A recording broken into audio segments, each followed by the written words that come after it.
July 26, 1944, 3 miles south of Saint-El, France. Staff Sergeant Frank Novak stood with his back against the cool steel of his Sherman, the rain from the night before drying in streaks across the hull. The briefing board had been blunt and unromantic. The numbers were a death sentence if you let them be. A Tiger could kill a Sherman from over a mile away. The Sherman's 75 mm gun needed to close to a few hundred yards for a chance at the Tiger's frontal armor. In the last 48 hours, one Tiger had demolished 11 Allied vehicles. 11 crews, 55 men, gone. The doctrine in the manuals was tidy, patriotic, and deadly simple: advance in line, concentrate fire, follow the book. Novak had put those machines together in Detroit. He had watched worlds cool, watched men bolt parts with the same impatient pride that soldiers later called discipline. He also knew that 5 Shermans could be built for every Tiger. The math was not only about armor and range, it was industrial. If you counted parts and men and hours, the odds shifted, but not on the battlefield unless someone rewrote the geometry. He had been writing a letter to Rose until dawn, folding and refolding the page until ink smudged into something like apology. How do you tell the woman who keeps the spare potato peeler in the drawer that your life smells of diesel and fear now? He finally wrote it simply. We've got them outnumbered. He put the letter in his pocket beside the last one Rose had sent, a small square of home that warmed his chest like a little stove. At the assembly area, commanders moved with the slow certainty of men who knew the cost of haste. Jamie Walsh, the loader, cleaned the breech with a patience that would have made their drill sergeant proud back in Iowa. He hummed, a low tune Frank recognized as something from church, a habit James had when nerves crowded his throat. Rodriguez checked the treads, Chen traced trajectories in his head, and the driver oiled his hands where coluses met grease. The morning smelled like wet earth and burned oil and the metallic tang of ammunition. The Sherman's rounds were stacked like small funerals, 89 of them, clattering softly in the racks. The briefing at Zo 700 was terse. Captain Morrison stood by the map, his face carved into the same fatigue they all wore. He placed a technical sheet on the board side. By side schematics of the M4 Sherman and the Tiger. Numbers felt more dangerous pinned to a canvas than on a clipboard. Tiger, operating in the hedge near Hill 192, Morrison said, commanded by Oberleutnant Karl Brandt. 47 confirmed kills. In the last 2 days, 11 Allied vehicles. The rain tapped the tent canvas like distant machine gun fire. The Tiger's 88 could punch through at ranges the Sherman could not hope to match. You'll need to close to point blank, the captain said. 300 yards, maybe less. Even then you need perfect aim at the turret ring or lower hull. Frank folded the map into the geometry he'd learned in factories. He had not been trained to die by the numbers. He'd been taught to find bottlenecks and relieve them. If parts piled up at one station, you rearranged the line. If the enemy shot from a distance where you could not respond, you changed the path that sent you into that line of fire. James raised his hand. The question obvious, what if we don't go head on? Doctrine was doctrine, and doctrine carried the weight of careers and punishments. You follow doctrine, Morrison said. You suppress with smoke, advance in line, concentrate fire. That afternoon the column moved through the hedgerows like a slow animal with its back nuzzled against unseen teeth. Shermans spaced neatly, 50 yards apart. Visibility was limited to pockets between the living walls of Normandy, and the sounds of engines were swallowed by soil and green. The lead tank rounded a corner. The crack sounded unnatural, like something surgical. The 88 struck the first Sherman, and the world-shifted metal burst outward as if the hull had become paper. Flames rose as rounds cooked off in a bright vertical bloom. The second Sherman tried to recover. The third was already pushing forward, because the manual demanded it. Frank watched WWII vanish and realized doctrine was a recipe for attrition. The Tiger did not need to be seen to be lethal if it could pick the right lane and wait. The Zeiss optics on Brandt's Tiger turned hedgerows into long, glassy sight lines. The Germans used ground to multiply the lethality of their engineering. From beneath his turret Frank smelled burnt rubber and men's fear, and thought about the 15 who would not write home again. At night Frank could not sleep. He sat under a dim lamp in a tent and sketched angles on paper that only he and Detroit would recognize. The Tiger's power was absolute only when it could choose who to shoot first. If the Tiger must choose, could you make the choice wrong? If the Sherman's advantage was speed, and the Tiger's was frontal armor and a long, slow turret traverse, what if you did not give it a single, solitary target? What if you turned the battlefield into a geometry problem? Create multiple vectors. Force the Tiger's turret to try to watch 3 directions at once, and force the slow rotation to become a liability. He took his calculations to Morrison at 3 in the morning, pacing the small map as if he could march the papier M4 pieces into a different fate. Morrison listened, exhausted, the weight of command pressing like a thumb into his temple. "You get one chance," he said finally. 3 tanks. WWII 2, WWII 4, WWII 5. Synchronized attack at 0600s. If you're wrong, Sergeant, 9 men are on you. They named it Texas 2, step half in jab and half in hope. Miguel Rodriguez would lay a frontal smoke and pin the Tiger's focus. Frank and Chen would swing in from different angles. Timing would be everything. They synchronized watches twice and practiced radio calls until the cadence held in their mouths. James tucked a careful sketch into his Bible's margin and prayed with the quiet that made bigger prayers possible. Karl Brandt had noticed the Americans' probes. 3 axes where there had been 1. He made a small observation to his loader that meant little at first. They were learning. He also had a growing problem of his own. Fuel was low. The Tiger's weight made movement hard on the Norman loam. The ground was not paved and the turret would scream slowly as it tried to turn on sticky soil. German ammo was precious, each shot counted. At 05s and 55 the 3 Shermans went to their positions. Engines purred up, rubber on mud. Rodriguez pushed straight down the lane, white phosphorus blooming and searing the morning with wind-driven smoke. The heavy smoke licked the hedgerow and turned the Tiger's lines of sight into blind corridors. For a moment Karl fired blindly, a trapper swinging through a mist hoping to hear the animal. The Tiger's crack thundered, but it was a shot in a place where only smoke and ghosts moved. Frank kept his speed higher than doctrine allowed, the Sherman bounding at 28 miles per hour over rutted roads. He felt the land move and consider his lines as if the countryside itself were a partner in the plan. At 6:02 the Tiger fired on Rodriguez and missed by feet because the smoke blurred the zeiss. 45 seconds. The math Frank had planned for. Ticked on the synchronized watches like a second life. Then Lucky Strike burst through a hedging gap, and the Tiger saw a flank it had not anticipated, the long, sloping side armor that, at 600 yards, could be vulnerable. Frank's 75 numbered round found the side where ammunition storage sat, and the hit sent sparks and a howling shock through the air. The Tiger shuddered, but did not collapse. A second later Chen's Sherman arrived from the opposite flank. His 75 Metal round struck the turret ring, where armor thinned. The main gun shuttered mid-rotation. Brandt heard the mechanical scream of something jammed.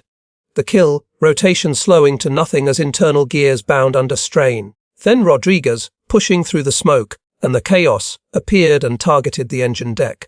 A shot punched through. Fuel ignited like paper. Fire licked the air. 3 Shermans, 9 seconds of coordinated violence. And the Tiger was a burning hulking monster that had once been called invincible. The crew poured out, hands up, faces black with soot and surprise. Karl Brandt stepped away and watched not like a defeated soldier, but like a man who had watched an elegant problem find its solution in an argument of metal and speed. He was 32 but looked older. The war had carved lines into his face that matched the lines on Frank's hands. Frank could have called it done. He could have ordered his men to secure the prisoners, take the photo, sign the paper. The radio crackled with Captain Morrison's voice, urgent and thin. There was another Tiger 2 miles east. WWII 6 and 7 destroyed. More Shermans burning. More men going up in the morning like signal flares. The map was no longer a single problem. It was a field full of them. Frank's gut sank. They could secure their single victory, and stay alive a while longer, or they could chase a fuller answer. He did the only thing that made sense in that half-second between thought and fear. He walked to Brandt with his pistol drawn, but pointed at the ground. He spoke in 3 words of German and a dozen of bad, accented English. "How many tigers?" Brandt looked at him like a man asked to step across a moral line. "2 more," he said in near, perfect English. "Maybe 3. That should have been the end of Brandt's choices. Instead, it opened one. Frank made the choice for both of them. He zipped the German's hands, not as a man who wanted to humiliate, but as one who had maps with more crosses on them than he liked. "You're coming with us," Novak told him. "You're going to tell us how to kill them." James' voice cracked with disbelief, but the logic was painfully clear. Brandt could help them, or be condemned to watch more of his fellow men die in expendable iron. There was a pause where loyalty and survival weighed like scales. Brandt looked at the burning tiger, at his men being watched by American MPs, at the countryside that no longer held engineering projects but piles of wreckage. "I will help," he said finally, "not because I betray Germany, because watching brave men die from bad doctrine is not engineering. It is murder." They raced toward Grid Quebec 74. The map was no longer hypothetical, but a road sprayed with blood and smoke. Brandt sat with zip ties on his wrists, and Jamie's gun trained in the turret like a quiet guard. He leaned over their map as if it were a classroom desk and lectured turret traverse times, weak spots, angles where the ammunition stowed, and where the engine lived. He gave them numbers he had used to win and had hated to need. They were ugly, useful things, seconds to pivot, millimeters of side armor thinning toward the hull, the ground a variable no one could model perfectly. They arrived amidst burning hulks. WWII 6 lay like a carcass, turret blown, men unrecognizable. WWII 7 still smoked but suffered from the same woundy shot at a distance the Sherman could not match. Frank gave the order Texas 2, "Step, now." They pinned the second Tiger frontally with smoke and forced it to rotate. Chen and WWII 7 struck together, hitting the sides and the rear at ranges where the Sherman had a better chance. The Tiger's crew, watching the same mathematics collapse, bailed out. MPs came to cordon off and lead Brand, new prisoners to tents where interpreters would listen to what soldiers and engineers would rather not say. A British Sherman Firefly rolled into the clearing, its long 17-pounder jutting like a new argument in an old fight. Lieutenant Powell grinned like a man who had been handed a key he'd been promised for weeks. "Bloody brilliant flanking, Yank," he said, and Frank realized the trick would spread. Texas 2. Step was not a miracle so much as an observation, an idea from a factory floor where flow charts and movement and bottlenecks were not abstract but life. 3 months later the maneuver was folded into doctrine.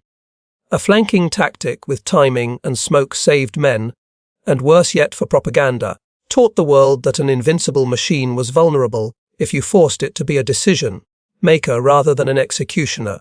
Firefly production ramped up, and new guns promised to change the battlefield by brute force.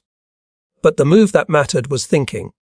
The next letters Frank wrote home were a little less careful and a little more human. They did not end the Tigers. Steel and doctrine and desperation still carved the months ahead.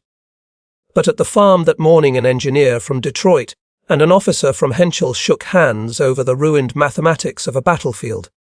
James tucked his Bible back into his pack with a small smile that suggested he had learned something larger than any psalm.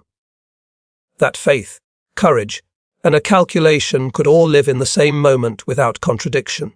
3 months on, Frank sat again in his tent and read a short red cross letter that was small and thin with official language.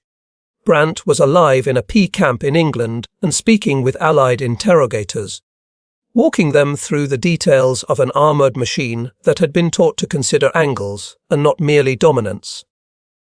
In response, they sketched bridges and cranes and other projects that a man might like to have built. There was an image Frank could not shake: 2 engineers bent over plans for a machine that lifted rather than destroyed. He wrote Rose that night, and the words were less like apology and more like an accounting. "Today I learned something the propaganda never taught. He wrote, "Wars aren't won by the best machines, but by the best thinking. And sometimes even enemies can teach you how to win." They placed a photograph of the 3 Shermans around the burning Tiger in the battalion files. Jamie drew a small diagram in the Bible margin, 3 points closing, and it became for him proof that design could make room for mercy. Frank looked at his hands, the grease in the lines of his palms a map of all the things he'd been taught to do: build, fix, move, protect where possible. He felt then, more than the heat of battle or the cold of calculation, the small, human weight of responsibility that when you changed the math, you changed what the future might remember about that field. They kept working at it. Not every night turned out like St. El's morning. Not every Tiger had the same supply ration or the same terrain. Sometimes the ground was kinder to rotation, sometimes it was a swamp of churned earth that let an 88 pivot like a clock. There were other Tigers, and many times the Texans and the Yanks and the Brits and the Canadians met them at different angles and paid a high price. The lesson, though, hardened into doctrine. The machine's strength could be its own undoing if you forced it to be many things at once. You could make the weapon choose, and choosing made it vulnerable. Frank watched the ripple effects. After a month, another sergeant somewhere else reported back on a repeated move in a different hedge row. After 2, someone in higher staff wrote a short memo, and the memo found a place in doctrine training. By September, Fireflies, the British Shermans with the long 17-pounder, were being sent as a partial solution, one gun with the range to ruin a Tiger from further out. But the Firefly was heavy and temperamental. It did not replace the usefulness of thinking. It only changed the odds. Karl Brandt's fate was a separate story. In some barracks he was hated as a traitor, in others he was grudgingly respected for facts he refused to hide. In his own letters, translated by Red Cross officers and passed back to Frank, he wrote of cranes and bridges and the small things an engineer wanted to build. He sent sketches. Frank kept one in his field jacket like a talisman. On it was a bridge, beams crossing and supporting one another. A clear metaphor. He thought of steel and weld, of how you could apply force to different points and hold something up, not just strike down. Brandt's testimony in England helped interrogators understand where Germans stored ammunition and how to exploit design flaws without relying solely on blind force. The months turned. Summer became a brittle gold and then a cold, damp grey. Men rotated in and out of home letters and leave and hospital, and the hedgerows kept their secret teeth. The Texas II step did not end the war, but it took away the neat fiction of invincibility.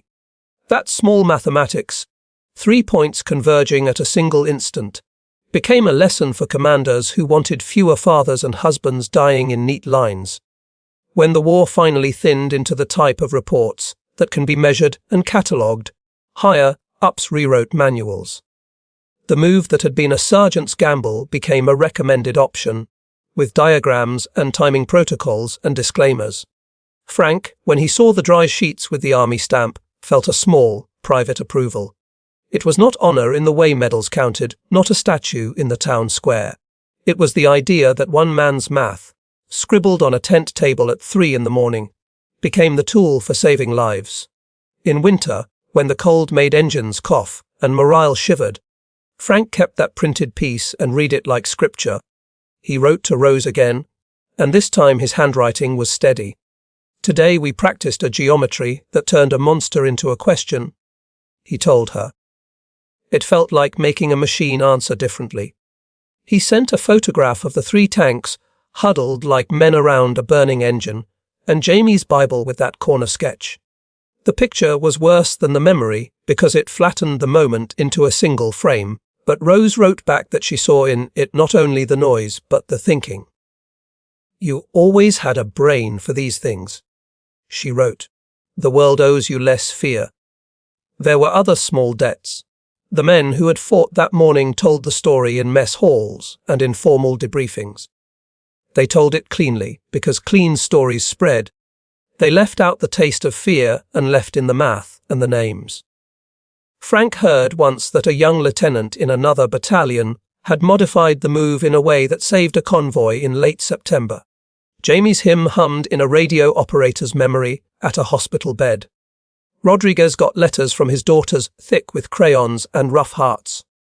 Chen later described, in a classroom in a stateside training camp, how to use hedges as geometry rather than prisons.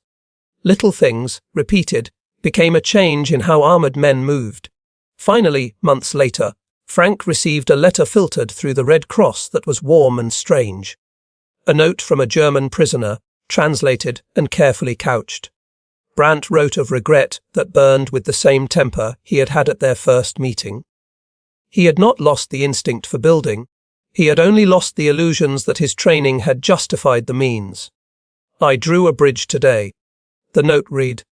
It did not lift men to fight but lift goods to feed. Maybe this counts for something. Novak folded the page and put it near Rose's last, a quiet conversation in paper and ink between men who had once been taught to line up across a battlefield and who had learned, reluctantly, how to engineer less death. War abandoned its geometries slowly. New weapons, new doctrines, and new tragedies rearranged the map. But somewhere between the burning tiger and the firefly's long-rifled barrel, a small truth persisted. Better thinking could bend the brute facts. George and Rose and Jaime and Miguel and Chen and Frank survived long enough to remember that victory sometimes came not from better steel, but from different angles. They would tell their children a story that would excel at modesty. That a sergeant from Detroit sketched angles in a tent, and that those angles sometimes meant the difference between a photo in a file and a man who walked home to a kitchen where a potato peeler waited in a drawer. The hedgerows remained. The smoke cleared. The math, once written in crayon and sweat on a tent table, made its way into manuals and mouths. Soldiers learned to think like engineers when the stakes were lives. Engineers learned the costs of their designs. And in a quiet moment years later, when Frank sat at a kitchen table with less oil under his nails and more sun on his windowsill, he would look at a small browned photograph and the margin sketch of 3 points converging and know, as a man who had been given a problem and found an answer, that some solutions matter because they keep other men writing letters home.